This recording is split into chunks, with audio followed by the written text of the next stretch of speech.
This is the Real Pundits podcast, episode 2. Today's topics, we're going to be talking about the part 2 of the golden age of TV, and a little bit of an explanation, and we're going to be talking about the Oscars. Let's do it.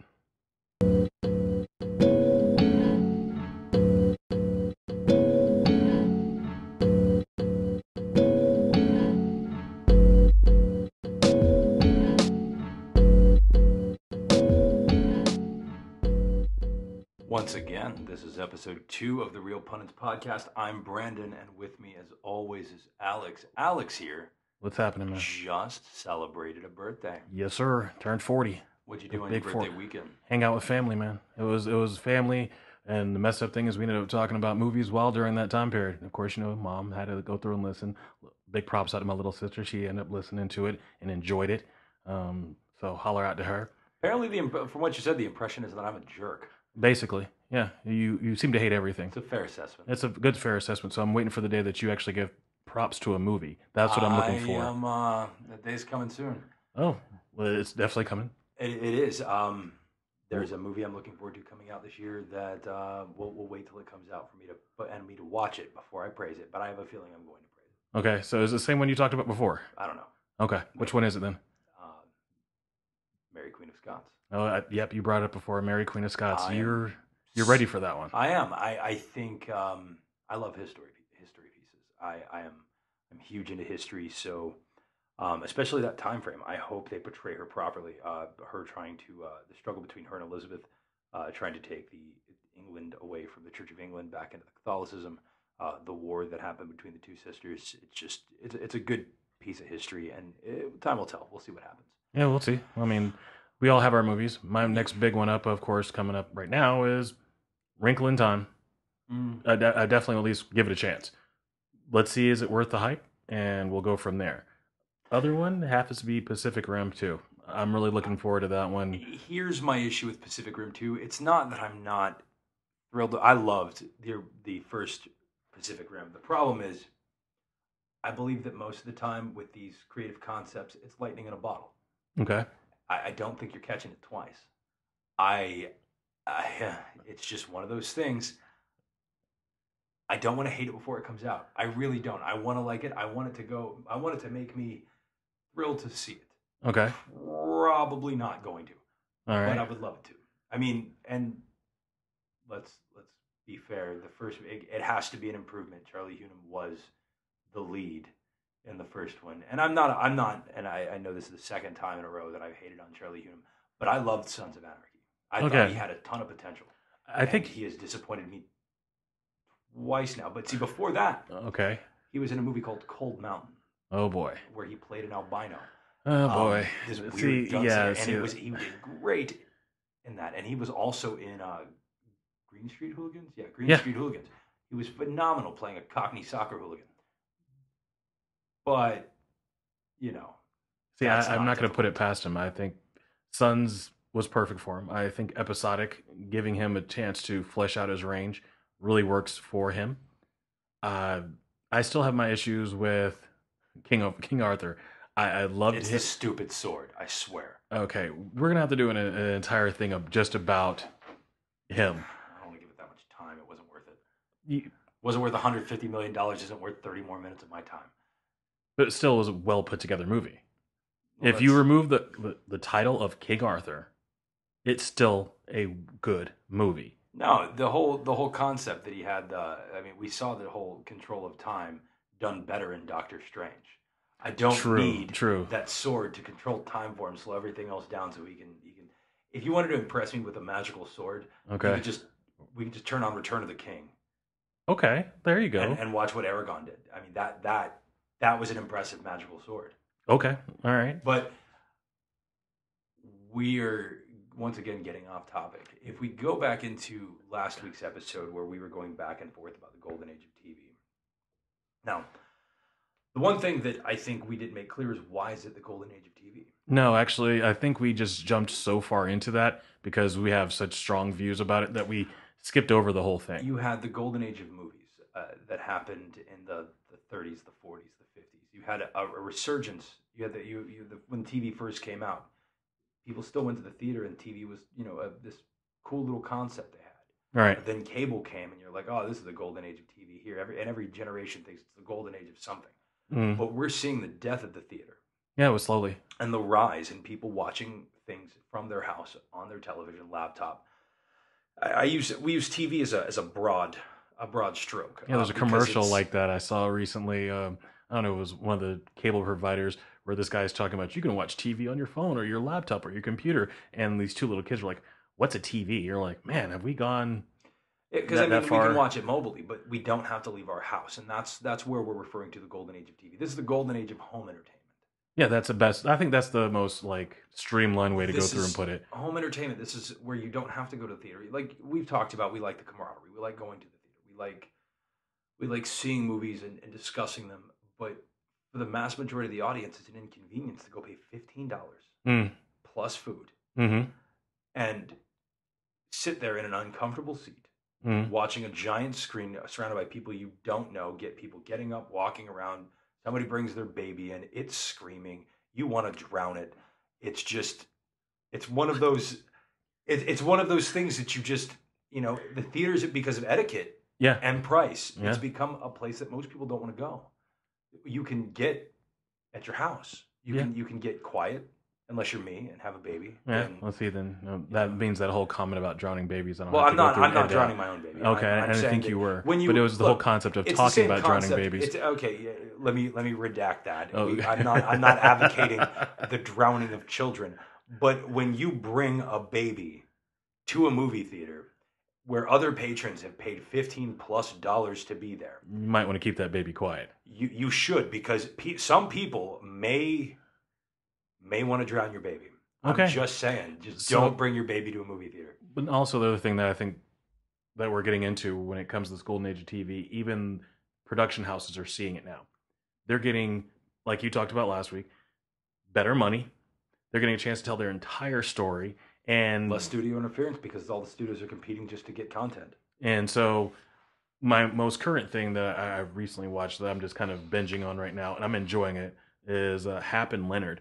And I think it's an amazing piece of work. Instead of having your 12 episode or 13, 14 episode show, you have 6 episodes to a season.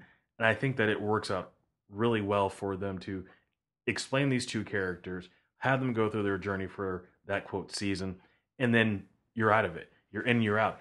And the production level is on par with Walking Dead or anything else that AMC is currently pushing out right now. We get more products like that. We get more products that are coming out on all these different streaming channels. Even though hate or not hate, you have to look at things like House of Lies. That was high production. Man in the High Castle. Man in the High Castle. So we're getting high production level. Even on ABC or NBC, The Blacklist, that was really well production. Give a shout out to Shonda Rhimes for putting out, again, more strong content with good production. You look at what CW's done. I mean, their stories are written for tweens. But if you look at what they did with the Vampire Diaries and the originals. Oh, the originals was really good. That was really good. I mean, if you look at it, you take the originals as far as production level, just going episodic as far as TV programs going. You look at the originals and how it was done, and I loved Kindred the Embrace, the TV series. That's a classic. But production level we amped up our production level to mirror movies now. Your nerd just fell out. Let me clarify. Kindred the Embrace was a show that I think Jerry Bruckheimer. You better fact check that one. No, I know it was Fox. Fox decided that it would be a good idea to take White Wolf's Vampire the Masquerade, which is a live-action role-play and tabletop game, and turn it into a television show, and had the main character not passed away in between filming of seasons, it would have continued beyond season 1. So those of us that are fans of the show never got to see its completion, and those that were... But in that category of vampire-styled TV shows, Vampire Diaries was... it was written for tweens. It was written for, as they would call it, the young adult genre. We're not going to call it tweens, but... Or at least I'm not. But the concept comes up to our production levels getting on film. No, it was a spelling production. Ooh, John Leakey, Tory, and the spelling family. TV, spelling television. It's interesting. I forgot that Aaron Spelling had anything to do with that. Uh, good stuff. Either way, Either way, so it honestly had really bad production value. It is very 90s. oh gosh, was Because it all ever? things in the 90s had bad production value, especially television shows. Between Melrose Place, Beverly Hills 90210, What else was there the during that Big time? Comfy Couch, Lamb Chops. It doesn't matter which Oh, direction you wait, want to wait, go. the production level on Lamb Chop was amazing, man. Anything with sock puppets is amazing. I mean, Let's be real. But was that when MTV had one, Syphil and Ollie or something? Syphil and Ollie show was the greatest show. Rocks. Rock. It was just, but see, we can go back into old school MTV, even when people may complain that it stopped showing music videos, but MTV Oddities was phenomenal. That also gets into that Liquid TV time period. Yeah. But that's during a time period where storytelling was at a higher level than the actual production level. Right. And now we're at then we got to a high production, low storytelling, and now it seems that we're blending the two together and doing it episodically. So correct. That's what we were talking about as far as the golden age of TV. And I think there's a lot of great things coming out. I'm not going to sit there and turn our the whole premise of what we're doing against the golden age of TV. It's what we're living in right now. That anybody who's in the field or is going to be critiquing any pundit out there that's following movies, you have to now accept TV is going to be. It's part of it. It's part of the genre now. The thing that I don't want to see, and the thing that I fear with this, is I don't want to see the death of the theater. But I think we're watching. I really don't see, other than your indie house theaters. Like I said last episode, I think we're still going to get some movies in the theater just because that's how it's going to be done. Disney pulls in Netflix. We'll wait and see. So I mean, and what I mean by that is with what Netflix did with No, You Can't Talk About It, Cloverfield Paradox. Hey, my mom's watching it right now. So when your mom, we will have your mom on as a guest. Yeah. Good luck on that. Good luck on that. Love you, Mom. But with what Netflix did with Cloverfield Paradox. Yeah. When Disney starts doing that with their releases, you don't think that parents will pay $10 a month across the globe? Yeah, so they don't have to take their kid to a theater. You're going to see. I mean, their monthly revenue will be what their opening weekends are. Well, let's put that to the Pepsi challenge and go through and let's watch the numbers. I mean, that time period's coming up soon. Let's see what Disney's going to do with it. I'm waiting. Right now, it's going to be let's just get people into watching things and talking about it. That's one of the biggest things we pulled up from the first episode. Most people didn't realize we were just dropping people into one of our almost weekly, daily conversations. We'll call each other up and just rant about something. And we'll talk back and forth about this movie. Did you see this? And just as soon as we get from one point, we're going to switch points. So the first episode, really, the title will be what was the topic? That was just us giving a chance to see exactly where we came from and what got us to this point. What got us here was we used to have these same conversations you would hear in episode 1. Over the phone. For an hour and a half, 2 hours, until one of us realized, crap, we got to go. And it's been like that for years until, we decided that we just put this medium here. Yeah. Utilize this medium here. Put the conversations out on the internet and see who else enjoys and follows along. So that first episode may have been confusing for anyone listening along. If it was, we're not really going to apologize because that's really kind of what we do. Sorry. No, that was an introduction to us. We will go off on a tangent. We will rant about something. We're going to make it as entertaining as possible, at least for us. We're going to continue talking about things. Speaking of rants, can I go on a continuity rant right now? Oh, you want to go on a continuity rant? Is there already we're going to have continuity issues? So I have a huge issue here. Okay, go ahead. Roseanne's making a comeback. Not that I hated the show Roseanne. Okay, this is still the category of the golden age of TV. So go ahead. And this is what I wanted. One of the things I wanted to bring up. See, if you're going to go continuity, there's a lot of problems in this whole thing. It is all, but I'm still going to watch it. Dan died. Yeah. He's back. Yeah, and both all the kids are back. All of the kids are black. Like the blondes. Not black. They're back. Well, actually, there is a little black girl in this whole thing, so we're gonna figure that out too. But the two blonde girls, that one sister played a certain part, then left for a little while, and Yeah. she was replaced by the girl who's, I guess, ended up on Scrubs. Both of them are in the same show. So there's going to be all types of continuity errors in this whole thing. And I get it. It's Roseanne, so She could be writing a new story. If you base it off of what Roseanne was actually about when Dan died, if spoiler alert, if you didn't know that by now, then but he's back, and he's back. If you watch, she could be during the entire time. She wrote him. That was her writing a story based off of if he was alive and all the things that happened, yada yada yada. So this could be a brand new story written by that character. So it could include multiple people. Now, who knows how long this is going to go on? It could be a one season thing just to. well, you get to see a table read on the commercials, Right. right? And she goes like, there, and John Goodman and Roseanne Barr are talking to each other, Mm-hmm. and Roseanne goes, "Dan, we thought you were dead." So at least they're going to acknowledge it. Oh yeah. But this is one of those, and we're going to talk about the subject matter here Okay. in the next Real Pundits episode. Okay. This falls into that remake category, the rehashing, the retelling, remaking, restructuring, rebranding. I don't know what any more words I can use for this.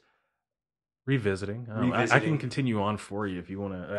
I think I've done retelling. But either way, we just, when do we get original concepts? When do we get original ideas? I mean, we've got them. But see, there's no reason with the way things are going on television that we should be revisiting old shows. Because this is the mistake Hollywood started making in the 90s. Okay. That led us here. So what we could be seeing with the resurgence of Roseanne is the beginning of the end. Of the ending of network television. Ooh. Because well, the beginning of the end really starts with Reed Hastings going at HBO. Okay. HBO was trying to compete with network television. Right. HBO successfully did that. Okay. Reed Hastings bought a show called House of Cards. Okay. He outbid everybody else, gave him complete and total freedom. And he started this process of battling TV and trying to end cable networks. And then you had the term cord cutters start coming out, where people no longer needed cable to watch their stuff because they were getting reruns. Hulu does it where the next day your show's on. Right. Eventually, these things are just going to go to streaming. The cable providers are going to die. Slow, painful deaths. I think there's going to be a refocus of what we think cable providers are, because you already see it with Paramount doing their own form of streaming. Eventually, you're going to have internet service providers offering NBC bundle packages of streaming services that are included, and you're going to pay $600 a month.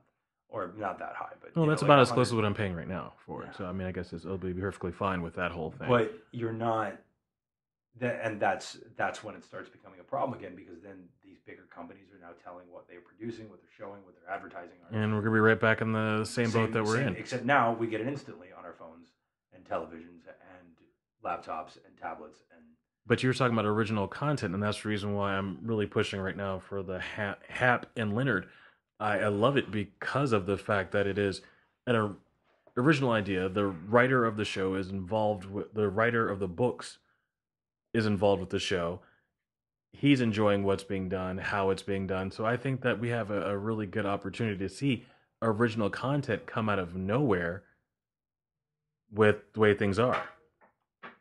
So I guess we can go on and on about this. My last little bit on the golden age of home entertainment. So we're gonna retitle the whole thing. It has to do with this also can guys go into the remake thing, because I was going to talk about Heathers. Paramount just released the pilot episode of Heathers. All I can say is that was an interesting way to tell a story, the start of a story. I think that, again, this would lead into the next episode, because that's definitely one of those situations where I go, should not be touched. Here's my problem with Heathers. Okay, what's your problem? When your franchise already has Christian Slater in it, it's already on its deathbed. Wow. It's already on its deathbed. I mean, and you look at... I'm going to use the Christian Slater omen here. Okay. He's an omen. John Travolta's career post Broken Arrow. Anne Rice's novel to movie past Interview with the Vampire. I'm not Christian Slater's in the first one. The next one sucks. Oh boy! See, there was still some amazing. Tom Cruise was in a movie with Christian Slater. He then became insane afterwards. Oh wow! There's a correlation with Christian Slater and things going wrong. Oh boy! Okay. I'm just saying he's conspiracy no, theorist of Christian in all Slater. fairness, okay. I love Christian Slater. I think he's one of the most underappreciated individuals in Hollywood, and all he does is take crappy B roles. Good, more power to him. He is the Winona Ryder, oddly enough, because he was also in Heathers, in the actor category, where Winona Ryder is obviously an actress. Okay, I'm getting ready to throw one right back at you. Go ahead, man. I'm gonna let you finish your statement. Go ahead, because I'm gonna put it to you on this one. But you, once again, I'll use the lightning in the bottle concept. Heathers was a very interesting concept. They travel lightning in a bottle. Right. Anytime you try to do that again, it blows up in your face. All right. So then, on the Christian Slater topic, I have to at least get at you on one thing. True Romance. Go ahead. Use your theory on that one. Because who from that failed? Who from that disappeared? The female lead. Arquette? Oh, no. Patricia Arquette did a lot, didn't she? Where are you at? Wait a minute. She's an Arquette. It doesn't count. Oh, really? She's an Arquette. The only important one is David. And I'm guessing you're going to say only for Scream? No. Okay. He held the WCW World Heavyweight Championship right before that franchise died. So if that tells you anything about the Arquette family. Oh, boy. Okay, so so you found one. I'm not going to let you tarnish True Romance. No, True Romance is a phenomenal film. I cannot say anything negative about it. In fact, everybody in that film is great, including Christian Slater. I don't hate Christian Slater. I don't see sequels happening afterwards or remakes happening afterwards because Christian Slater he's great for where he is. He's phenomenal. And do you know what really sucks about Christian Slater? Hit me up. The role he took in Interview with the Vampire was meant for an actor that, no offense to Christian Slater, was hands down far more talented. River Phoenix. Okay, well, that was the role that who was initially had that role. Right. You look at but anybody could have been that interviewer, Love, right? Thing Called Love, Western love story '90s film with River Phoenix. Phenomenal film. You had that movie was meant to be on the coattails of people's successes in other films to sell a movie. Right. River Phoenix had a Thing Called Love. Brad Pitt had just come off of Legends of the Fall. Still had the Legends of the Fall hair. No. But he still had Legends of the Fall. But also, weren't we still dealing with Meet Joe Black? That was after. Talking 90. Well, again, it's real easy to sit there with the wonders of technology to figure out exactly which one came first. Of course, now we're both tapping in to see that one. Okay, Meet Joe Black was 98. Yeah, Interview was before. Really? Mm-hmm. Interview was 96, I believe. I'm wanting to agree with you, but I know it wasn't 98. No. I know it was before 98. Well, this is, of course, bad on our part for not doing our pre. But we weren't intending to talk about this. Either way, I know for a fact that it was before Meet Joe Black. He still had Legends of the Fall hair. Is that what you call it? Legends of the Fall hair. Yeah, he had his Legends of the Fall hair, which was another one of those movies that are just very underappreciated in somebody's body of work. But you had Tom Cruise coming off of Tom Cruise in the 80s and early 90s, which was great Tom Cruise. Wow. You were really close on that one. Was it 95? No, it was 94. But at the same time, in 94, Legends of the Fall came out. Legends of the Fall hair. So that came out first. No? Interview came out first. So really, Legends of the Fall is just him having Louis hair. Yeah, it's Louis again. Okay. But following that in 95, of course, was 7, 12 Monkeys. Man, this guy just knocked it out the park for the 90. Like, he still name something Brad Pitt's ever done that you hate for Brad Pitt. The Mexican. For Brad Pitt? Or do you hate it because of the storytelling? All right, you win. Storytelling was definitely on that one. And here's where like I'm Captain Negative. Okay. But there's some actors that I'll defend. He got a bad rap because he became Angelina Jolie's Hey, all right, we're moving foster on. child. I don't know. We're gonna move on from that. But he does great film. He does. I'm not denying that, and we are way off the topic of the Golden Age. Man. And again, like I said, you know what though? This is a great segue into our next segment. Actually, we're praising things. We're praising things. We are going to be talking about the Oscars. We're going to be talking about what the Oscars has done. Right. Now that it's in the can, and we're going to be giving our own awards out tonight. Yeah, we're going to give out our own awards, and since we have like all of filmdom to go through and do this for, we're just going to call it the all-time. It's the Real Pundits all-time awards. We're going to give a Best Picture, okay, Best Actor, all right, Best Actress, okay, Best Underground Hit. All right, I can come up with a couple of those. And a Lifetime Achievement Award. Wow, Lifetime Achievement Award. And a Best Director. Is this going to be like a pundy? Is that what we're going to do? We're going to call these the Pundits. The Pundits, okay. In fact, we'll do the alt of all time this time. Okay. And then next year, all right, we'll give Pundits out for films from this year. Okay, that sounds like a good deal. An annual tradition, and right after the Oscars, we'll go through and hand out the Pundits. And I swear to God, I will not give my worst movie of all time. I won't give any of that. I will not. Mostly because I can't pick one. I hate too many. Okay, that sounds that. I'm glad to see you putting on a positive vibe for the show. That means I can be negative about something for once. What do you have to be negative about? There has to be a movie I don't like. Not on this list. Not on this list, no. So we're going to go ahead and take a break for a second. And then when we come back, we're going to have our Oscar segment of the show.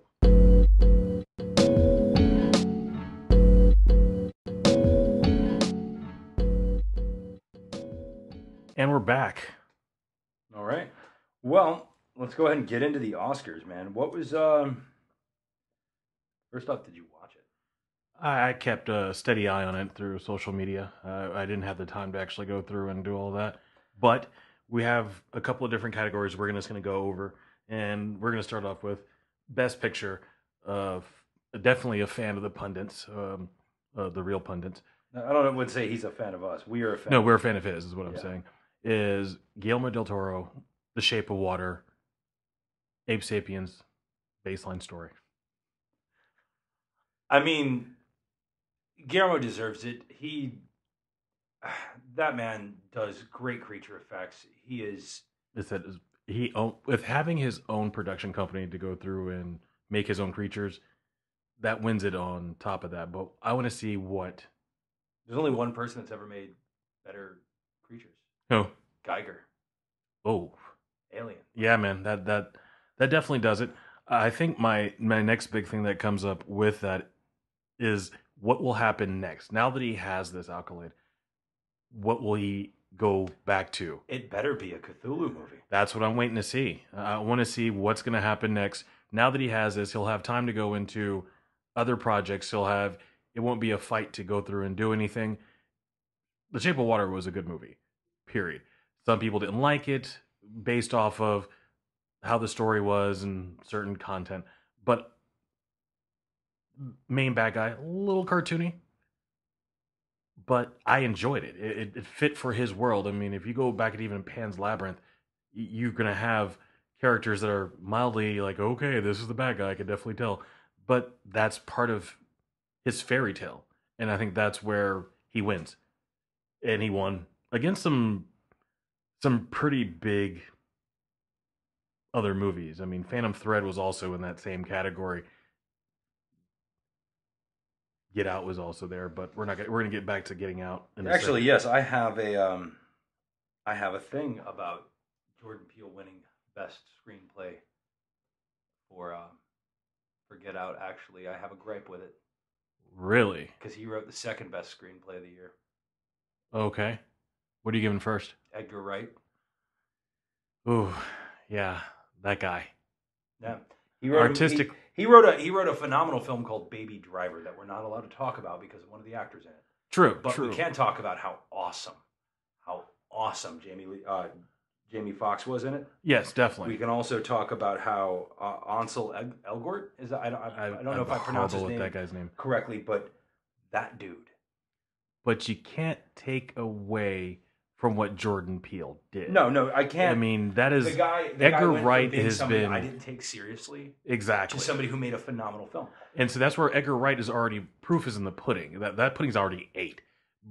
Jordan Peele, for me, his writing, what he did on his own show, kudos. That's a comment. The Chappelle Show too.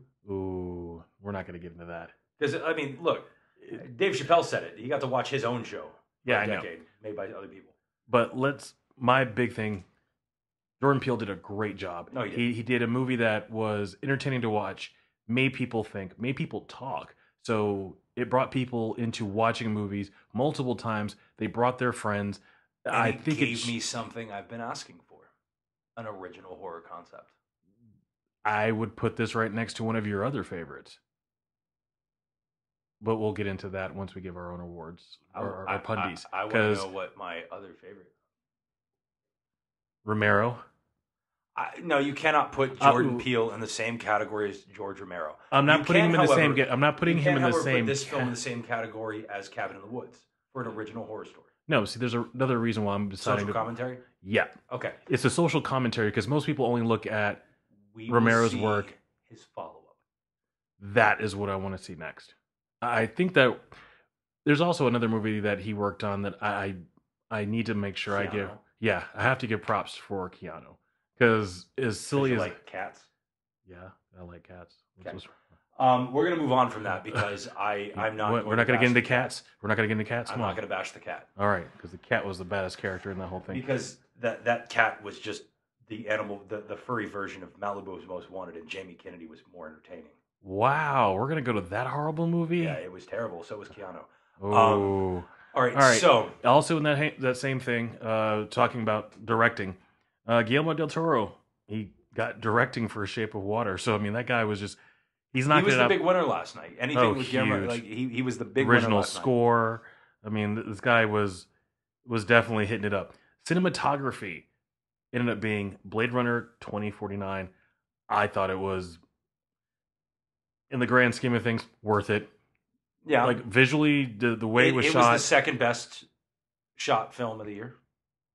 Oh, okay. And you still have one that will top that? Baby Driver. Okay, I'm not going to fight you over Baby Driver. Still, but it got snubbed because of the main actor. But we're moving past that. Visual effects again. Blade Runner. There you go. Blade Runner won that out. What it was against is where I'm going. That was a battle. The visual effects battle was a strictly battle. It was Guardians of the Galaxy Volume 2, Kong Skull Island, Star Wars Last Jedi, and War of the Planet of the Apes. And Blade Runner, for me, again. Well, you just listed remake, sequel. Okay. Sequel. Whoa. Are you talking about Kong? That's a remake. No, that was... Oh, okay. It's an original story told in the context of something that they're intending to make in a remake. I still put it in the same freaking category. And I'm not going to even battle you. For a King Kong film, it was garbage. It wasn't strictly... That was Skull Island.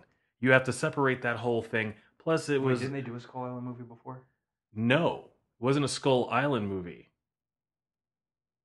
Wasn't? No, that was just part of the whole Kong world. Oh, yeah. So, yeah, they did. They just told a small part of the King Kong story. So, it is a remake. Oh, boy. Remake. Next episode. Sequel. Okay, and the last sequel. one. Yeah. They're all sequels. Hold on. Just double... I'm looking over the list again. Yeah? Yeah. Yeah. If you're going to... So, that category is missing one thing. Originality. All right. But, and of all fairness, if you watched the most recent Star Wars film, it should have not won anything, and I'm glad it didn't. Okay, I'll tap into this one. Ooh. It's dead. Okay, Star Wars is dead. They're beating a dead horse with a baby seal right now. All right, so again, another creature killed by you. All right, we're moving on to actor in leading role. Do you want to get into this? This is Best Actor Award. It goes to another person that I go, yeah. Are you referring to the best shapeshifter in Hollywood? I guess you're going to gonna go there with that. I mean, if you go all the way back to True Romance and even further, Gary Oldman is Gary the Oldman. best. He's not even an actor. I think that this was unfair for every other actor involved with this award show because Gary Oldman is not an actor. He's not even a human being. He's a shapeshifter, and I'll prove it. Well, wait a minute though. Before you get that far into it, there is another shapeshifter in that category, Daniel Day-Lewis, because you cannot sit there. Oh, he's like an aged Shia LaBeouf. Oh wow, no, you can't put him in the same category as Shia LaBeouf. I did. No, Daniel Day-Lewis has done some work. Yeah, the guy's put in. So has Shia LaBeouf. When? Lawless. Okay. When? Fury. All right. Fury. Lawless. Fury. I'll Even count. Stevens. No, I'm kidding. That was garbage. Okay, Even Stevens. All right, we're gonna say he established all of his great acting and spent it all in Even Stevens. Charlie Countryman. No. You didn't like it? No. I'm only giving Fury for the fact of it was ensemble. If he didn't have the right people to act off of, he wouldn't do half this stuff. It's the same concept with Lawless, man. Because who made that movie wasn't necessarily, Shia LaBeouf. No. Who made that movie? Tom Hardy. He made that movie. Now, but you're still putting the we got way off. But we're talking about Daniel Day-Lewis. Okay. Have you not? You're right. Gangs of New York. Oh no, dude, I get it. He's great. I mean, one of the best method actors, and I think that I'm not saying he should have gotten it. If you compare Gary Oldman with Daniel Day-Lewis, right? That is like comparing Leonardo DiCaprio, to Shia LaBeouf. Ooh, nah, I'm gonna have to go against you on that. How? When it comes to Daniel Day-Lewis isn't in the same class as Gary Oldman. Definitely would say he was. He's not. He can't fit in Gary Oldman's shape-shifting shoes. Okay, explain this whole shape-shifting thing before I get back at you, because I need to know exactly what I'm going against. When you're watching a movie with Gary Oldman in it, you forget that's Gary Oldman. Okay. He jumps into his roles pretty deep. He does. I mean, you look at Bram Stoker's Dracula. Okay. Look at Pure Romance. Okay. Look at playing Commissioner Gordon on I mean, you look at playing Sirius Black. You look at playing Winston Churchill. The guy, I'm not saying that he's not good, but I feel that Daniel Day-Lewis is in the same caliber as he is. He's a good actor. I'm not going to take away how good Daniel Day-Lewis is, because I compared him to Shia LaBeouf, and that was unfair. Yeah, that's really he's unfair. Not, because you can easily. I'll put him in the same category as I put Brad Pitt. I'll put him in the same category as I put Leonardo DiCaprio. Okay, but I will not put him on the same level as Gary Oldman, because to me, Gary Oldman fits in a completely separate category, and we'll get into that whenever we give out a Pundits. Yeah. All right. So after that, we go into the best supporting role was Sam Rockwell in Three Billboards Outside Ebbing, as has been told to me, Missouri. The problem I had with that one has to do with the fact that Sam Rockwell is playing Sam Rockwell. I think his best role was in Moon. That's just my personal opinion. Christopher Plummer. The one that comes close to home, though. Which one? The one that comes close to home. We can talk about William Dafoe's. Oh, we're gonna go to the Florida Project. Yeah, man. That literally takes place in our backyard. Right. I mean, homeless people living in hotels in Kissimmee out by Disney. It's a real problem we have here. My problem with that is the same thing you were talking about beforehand. William Dafoe again, man. Plays William Dafoe as William Dafoe. Okay, there's no starring. Oh, it's starring William Dafoe. Wow, that's impressive. And it's not that he's a bad actor. He is in the Ben Affleck category. Okay, well, I want to make sure people understand. So if we just Ben Affleck plays Ben Affleck plays Ben Affleck plays Ben Affleck, starring Ben Affleck in a movie about Ben Affleck. But who was it produced by? Ben Affleck. Okay. Also directed and written by Matt Damon. Oh, okay. That was to make sure. Damon. Matt Damon. All right. Moving on away from Matt Damon. I can't ever say that guy's name without immediately repeating Matt Damon. Even though the guy's really good as an actor. No, okay. The Team America thing just killed it. Team Matt America. Damon actually is, to me, he is. I respect him as much as I respect Ashton Kutcher, and that's not a snub. Okay. Okay, so Matt Damon has a charity where he brings bottles of water to Africa. Right, the water thing. Ashton Kutcher has created a software that catches pedophiles, and he works closely with world governments. Like he has the top software catching pedophile rings. Wow, you just took this and got real no, serious. But that's why I put him in the good, mediocre to good actor. So not great, not stunning, but Born. The last Born movie, that boy acted. The one starring Jeremy Renner. Oh no, the one after that. The one before that? No, the one after before that. Okay. Wow, that was a good burn. All right, so we're gonna get back into movies. No, and okay, stuff. but no, when I classify people, in specific categories. Right. I classify the good person actor together. Okay. They may not be good actors, but they're good people. And Matt Damon was really good in Good Will Hunting, and he was really good in was it Mr. Brooks? Was that the one he was a serial killer? I don't remember that one. I think it was Mr. Brooks. We'll have to check on that. Or all right. Meet Joe Black. I don't even know. Oh, how did you get him into Meet Joe Black? I'm trying. I'm just coming. I'm pulling names out of my. Yeah, you're really pulling names out of a hat. Talking about names out of a hat. Actress in leading role, Frances McDormand, for the billboards, 3 billboards outside Evan, Missouri. Okay, see, I'm ignorant to this. What was that movie? Okay, looks like you have some homework to do. We're gonna get him caught up. I don't want to watch this movie. I probably snubbed it for a reason. Okay, but what was it? We're going to get into it at another time. Okay. All right. Next up, actress in supporting role, Allison Janney for I, Tonya. Wow is all I can say. And then we get into the other categories. Of course, you want to give up to costume design, film editing, makeup and hairstyling, animated short. Which, animated short, this one, out of all the names that you would think about receiving this award, I would never think, Kobe being on that list because of Dear Basketball. Kobe now has an Oscar, which I'm going, there are actors that have been nominated and never gotten it, and so on and so forth, and Kobe Bryant now has an Oscar. So that's congratulations to Kobe Bryant. I'm going to honestly say I have not seen Dear Basketball, but now I'm going to actually have to go through and get it.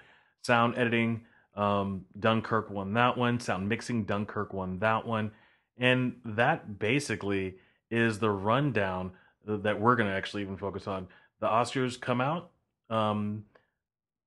decent as far as what we came out as far as the year before. We're going to be really invested in the next set of Oscars, which we'll have a year of talking about movies to actually get up on it. We already have a very large list of movies that are coming out this year. They're going to be probably battling it out for what's really going to win or what's not going to win. I already my prediction, I'm going to put on my psychic hat. I'm saying Ready Player One is probably going to get in that for this year. But now it's time for us to give out our pundies. So we're going to go through and do our own award show, sans any type of award show music, getting dressed, or a red carpet. We're just going to go directly into... This is an award show you can attend without your pants, but we're going to keep ours on. Well, thank you. Thank you. I really don't want to have to deal with that. I'm going to read the categories, and Alex here is going to announce the winner. Okay. So our best picture of all time... Well, let me go ahead and open up the envelope. I want to feel like I'm actually doing something here. Hold on. Oh, sound effects. And I have the envelope. High budget. All right. Best picture of all time. Now we're gonna put a plural. Best pictures for this category because it goes to Stanley Kubrick's. Anything Stanley Kubrick. We both went back and forth trying to figure out best picture. I said 2001: A Space Odyssey. I said Eyes Wide Shut. And then I said A Clockwork Orange. And then I went Full Metal Jacket. And then I went Dr. Strangelove, and so on and so forth. And so we just realized that the best pictures of all time belong to the director, the man, the insane. Oh, yeah. I mean... Are we going to do this like 43 We're going to take takes? 156 takes. To do this one to announcement. Do this one segment. Okay. All right. And we're going to do it all over again because I know Kubrick would want us to make sure we get it right the first time. And we're moving on to the next thing because I would be the person he kicks off a set. All right. So, Best Actor category. Best Actor category. Now we have there's a tie on the Best Actor category. 3-way tie. I see like you wrote something in there and kind of pushed something out the way. So, this award goes to Vincent Price. Gary Oldman. Vincent Price. That's right. Vincent Price, Gary Oldman, and Alan Rickman. Alan Rickman is definitely, it looks like a 3-way tie we have here for Best Actor. And are we going to let's give reasons on the whole, I think we already went through Gary Oldman. Yeah, Gary Oldman, we've already given, he's the best shapeshifter in Hollywood. Vincent Price. He made horror, man. It was also his voice. I think his voice is iconic, his image is iconic. Yeah. His entire presence, a Shakespearean classically trained actor going to film and making movies that people enjoyed, making movies that they're still remaking today. Yeah, we're not going to get into your rule again. Or do you want to bring up your rule one more time? Remake films that star Vincent Price. He makes those movies, and they're perfect because they have him in them. Okay. Vincent Price is one of the 3 greatest actors of all time. I'm going to get you on the next one because I have a Vincent Price movie that was a remake that I actually enjoy. Nope. Well, we're going to get into that next episode. Alan Rickman. Listen, his voice is also iconic. It's a living meme, but Alan Rickman does stand alone in how wonderful of an actor he is. From Severus Snape to the Metatron to Hans Gruber. Hans Gruber. That's knowing how he really talks and then going to that. And then Dogma. I mean, that was the Metatron. I know I was saying, but still, he was. And even if you look at his theater work, okay, it just his entire body of work is something to be proud of. So those are the 3 greatest actors of all time, according to the real pundits. They get the Pundits. They get the Pundits. All right, next up, Best Actress. Best Actress of all time. All right. Now we each came up with a specific actress. I'm gonna let him go first. Where was he? All right, they're equal on both of our list. He just brought up one. I'm bringing up another one because we couldn't come up with anything else in between. We couldn't agree. Yeah. So Betty White is mine, and Angela Bassett is mine. I don't have to give a reason why Betty White is the greatest actress of all time. It's Betty White. That really should be all there is to it. Angela Bassett, hands down, amazing actress. Throughout so many movies, we can go on her accolades for days. The lady's just talented. Moving on to Best Underground Hit. This was a tough one. Yeah, we went back and forth on this. We fought the whole thing of not trying to get into certain arenas, but hands down, Pulp Fiction. Pulp Fiction wins it. Underground hit of all time. It's up there for me with a lot of John Waters films, especially Cecil B. Demented. Okay. But it's still better than anything else. Yeah. Pulp Fiction will stand the test of time. Yeah, it still does. I mean, I saw that movie in theaters so many times. So, or is it time for Best Director? Okay. All right, we split this one again. We both have our own. We both agree with the other, but we both had to come up with something. We couldn't decide between the two.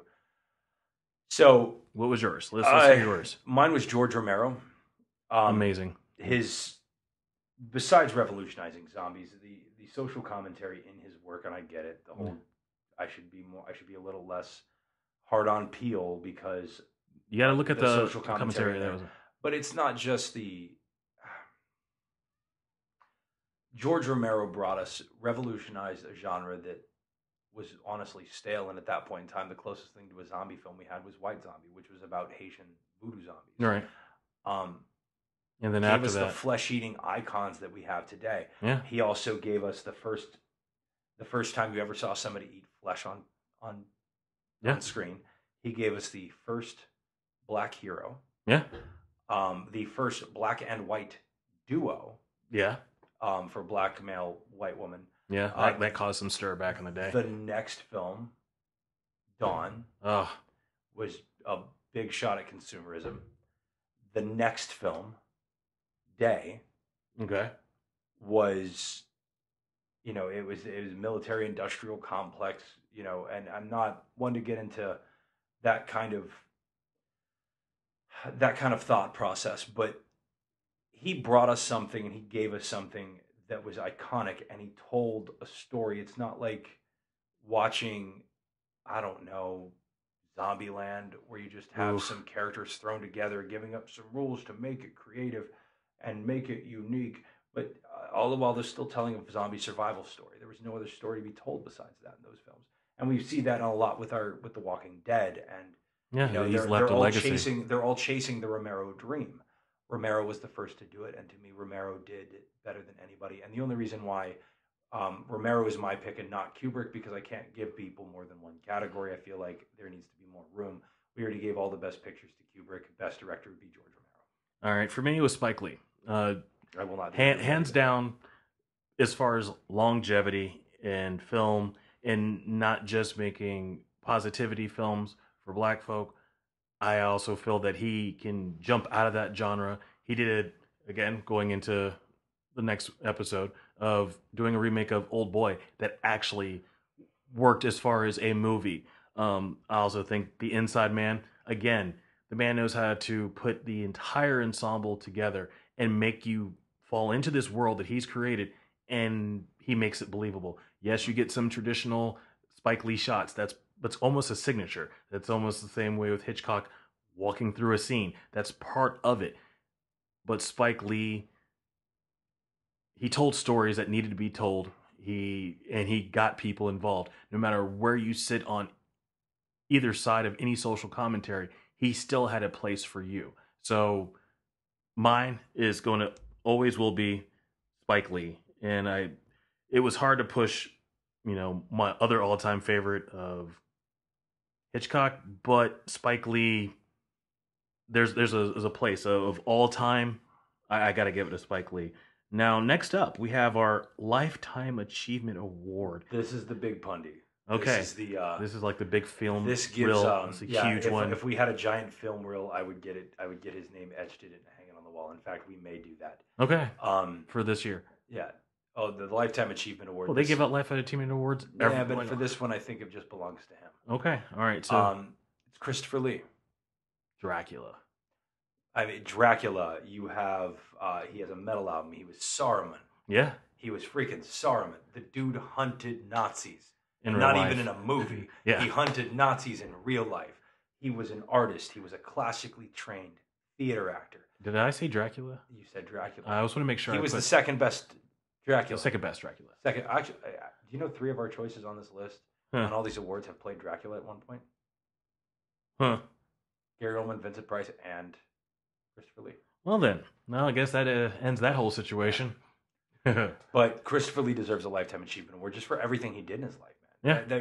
That man lived a long life, and he accomplished everything you could hope to accomplish. He was a war hero. And he was Dooku. Now, yeah, he was in a Star Wars film, and a good one or not, he was still in a Star Wars film, and in Lord of the Rings. And you felt his presence even in Star Wars. So, in Dracula. Did I bring that up yet? In Dracula. Okay. All right. So don't forget he was Dracula. Oh, I for a second I looked down and I didn't realize that was also there. But seriously, the guy in his 90s did a metal record. You can't get there's a line. I think it's been crossed when you start going. I've done everything there is to do. What am I going to do? I'm going to make a metal record. Christopher Lee deserves a Lifetime Achievement Award. Christopher Lee deserves every Lifetime Achievement Award ever, because there will never be another one like him. No, there won't be. And that is I think that wrapped. Oh, the worst movie in history. I said I wasn't going to do it, but after our conversation over the break, we both agree. Movie 43.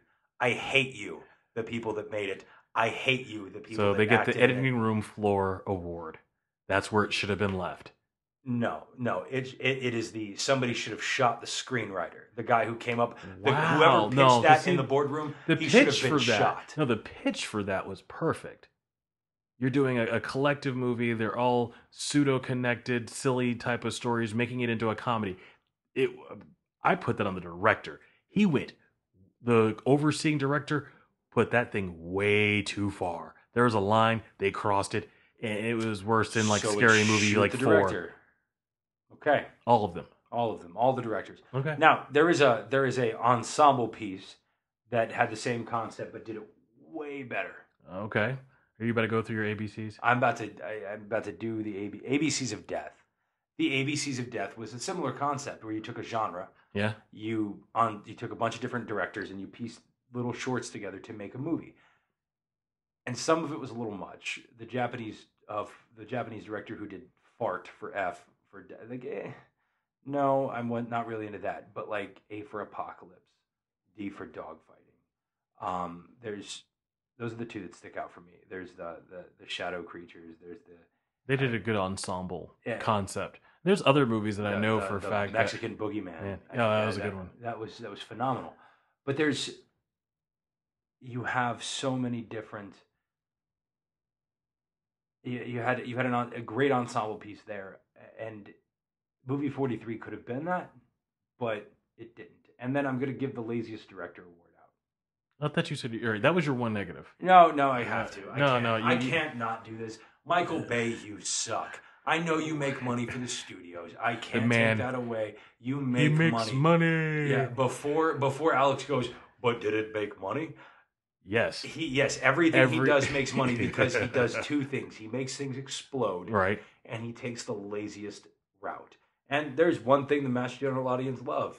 It's explosions and the lazy route. No, they don't want to have to think. It's the explosions. There's really not even a lazy route. There's not even a story there. It's 1, 2, 3, explosion. 1, 2, 3, explosion. I will forever hate that man for killing my childhood. Is this your part where you start on Transformers? Is this your Battleship? No, he didn't do Battleship. Yeah, so you got to watch your explosion movies. Yeah, it's all the same to me. It's all the same to me. No, this is my Transformers rant. I love those cartoons, man. I had the action figures when I was a little kid, man. I transformed them. It was great. The movie in my head when I was playing with them was way better. So you like the original Transformers, the movie, better? I like the cartoon better. Yeah, that's what I was talking about. The Transformers, the movie, the actual cartoon movie. Yeah, I like Beast animated. Wars, the animated. Ooh, see you start like Michael Bay's thing. All right, now Beast Wars wasn't very good, but it was better than Michael Bay's film. But at Street Sharks was better than Michael Bay's film. No, but at the same time, you have to give made money. Not even that made money. You can't say crap against a person who honestly knows how to play the audience. His job is to make something spectacular for the eyes to see, to get butts in seats. If I was the type of movie fan that loved things made for the general audience, I would probably go down on Michael Bay. But wow, I don't. I don't like things made for the general audience. I don't enjoy those films. I would rather see Eli Roth do something substantial than watch Michael Bay do something. And Eli Roth hasn't done anything substantial since Knock Knock. Yeah, I guess it's been pretty recent. Yeah, so before I start knocking him. All right, so before you start going really just like on Michael Bay, he has some movies that are good. Okay. 13 Hours. The Rock. Wait. The one with Sean Connery? Yes. And Nicolas Cage? I like that one. It automatically sucks because Nicolas Cage chose to be in it. Okay. You're going to go against Bad Boys. Bad Boys 2. Yes. Oh, man. Yes, I will. Those are like... There is no way we would not have... They would not have been captured and shot in Cuba. But if you look at Bad Boys, he honestly established his wraparound side view shot. The guy has some tricks in his bag as a filmmaker. He's got some good shooting techniques. That's why he makes more money than we do. He makes more money than everybody. What are you talking about? But he makes money. He is not as good as Hitchcock. He's not as good as Spielberg. He's not as good as George Lucas is better. The guy has made some movies. Yes, when he gets a hold of a genre, he will run it into the ground. And what's that? What's that other one I see? Armageddon. Armageddon, man. Let's talk about the most unplausible movie in the history of movies. If we're gonna go into the whole concept of Ben Affleck does anything where he saves the world, and Bruce Willis doesn't kill him. Oh, and how did Steve Buscemi not be the hero in that film? He's the one that should have been with Liv Tyler, because it's Steve Buscemi. Give me another. The Island. Remember that one? Nope. Ah, it's really good. I liked The Island. Good concept. After that, that's where I losing stopped. Street cred here. Hey, I will watch any film, and I'll find some positive in it because there's some. I give Michael Bay his shots. The man can take some amazing action sequences when it comes to his camera shots. As far as a storyteller, that man shouldn't even be allowed to look at a script. Just let him do certain scenes and then replace it with another. He should be a director of photography, not director. Director of photography is handling a lot of lighting and positioning. He should be more of like a cameraman. Yeah. Cinematographer. There you go, cinematographer. All right, man. So we're gonna end on that note. You did really well. I was expecting. I was positive 60%. I only said a few things that I'm going to make people assume I'm a jerk. No, I don't think you're a jerk. I think you're highly opinionated. I definitely am. Yeah, but wait till next episode. Oh boy. Yeah, you're saving up. I'm saving up. You're Listen, saving up. I'm going to crap on everything next episode. It's our movie remake episode. Okay. It's the episode we're going to talk about all the movies that have been remade over the years. I've got like 4 that I like, and the rest of them I'm just going to take a big dump on. Well, at least everyone knows what's coming, so it's not going to be a big surprise when that happens. Before we leave, I'm going to shameless plug the website. It's www.reel. Oh, you can't do it, man. REEL. You forgot the. So start up. Okay, you're jumping the gun. www.THERELPUNDITS.com. That's therealpundits.com. And then you can find Alex on Twitter at ANA Real Pundit. And you can find me at Bran Real Pundit. That's BRANREELPUNDIT. Check us out. Give us comments. We'd love to hear from people. Just like, share, subscribe, follow. I don't care what you do. Just get it out there. Tell your friends. Tell 10 people. Okay, tell 10 people, and then you're gonna turn this into like a bad AT&T commercial or something like that. You tell 10 people, and they'll tell 10 people, and they'll tell 10 people, and they won't be listening. So, I say, hey, bring it up. We started this to start conversation. If you disagree with anything we've said, if you want to engage any one of us, hit us up on Twitter. Hit us up on our site. You'll find our email address is there. We have a Twitter. We have a Facebook group. The Real Pundits Film Discussion. Yeah, and we have the Real Pundits group. Like, share, subscribe to those. If you want to engage in us, definitely go to that Facebook Real Pundits Film Discussion group, as we will be picking things off of that group that people talk about. Yeah. And making it into things we talk about on the podcast. We'll even give you credit for it if you like it. Yeah, we'll give you a shout out. Steal it. No. Give shout outs to people. And other than that, go watch a film. Go see something. Today, last week I ended with go watch a trauma film. Today, I'm going to. What are your last thoughts? What are you going to wait, Alex? Did you watch Deathgasm? Oh, I failed. I get a big F on that one. Alex, my excuse. You were watching something else. No. It's my 40th birthday, so yeah, and I'm old man now. Than to watch Deathgasm. I was watching Hap and Leonard, so my big thing is to push that out. All right, but Deathgasm. Deathgasm, watch it, Alex. And then my recommendation this week is to go out and go find a video store. Go find something selling DVDs. It can be an FYE. I don't care. Go buy something. Go support a movie you like. Own a physical copy, not just a digital one. Oh, that's support the film industry. That's positive. My big and watch a John Waters film. Mine for this week will be have dessert before a meal one time this week. I do that every day. Well, I know. The whole thing is tell other people to do something positive. This is my positive thing: is have dessert first, and it's me and my mother approved. So that's that. Other than that, I'll see you guys on our next episode, and we're going to talk about remakes, and we're going to hear him go crazy. It's been fun. It's been real. It's been fun. It hasn't been real. Oh, it has been real fun. It Stop has. with the garbage. It has.